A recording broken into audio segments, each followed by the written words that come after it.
Hello, bachcho, let's read the question first. The question says that the atomic model based on quantum theory was first proposed by first Planck, second Sommerfeld, third Niels Bohr, fourth is J.J. Thomson.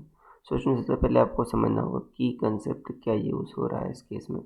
सो की concept is atomic model. की concept is atomic model.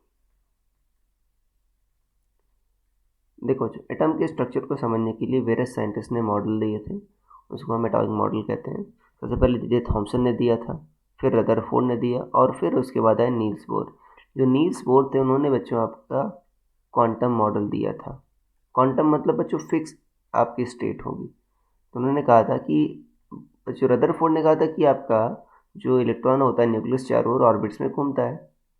तो इससे problem क्या थी, ये energy बच्चों आपका radiate करे, क्योंकि ये एक्सेलरेटेड चार्ज है. एक्सेलरेटेड चार्ज आपका इलेक्ट्रोमैग्नेटिक वेव जनरेट करता है, तो ये आपका अल्टीमेटली न्यूक्लियस के अंदर गिर जाएगा.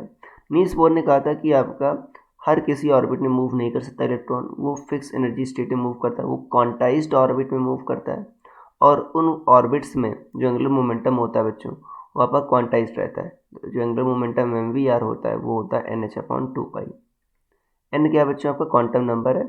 फर्स्ट एनर्जी स्टेट के लिए आपका फर्स्ट ऑर्बिट के लिए बच्चों n=1 होगा. फर्स्ट ऑर्बिट के लिए n=1, सेकंड ऑर्बिट के लिए n=2.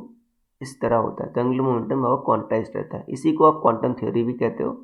तो यही आपका आंसर हो जाएगा option number 3. Your final answer be option number 3. So I hope you understood it well. Best of luck.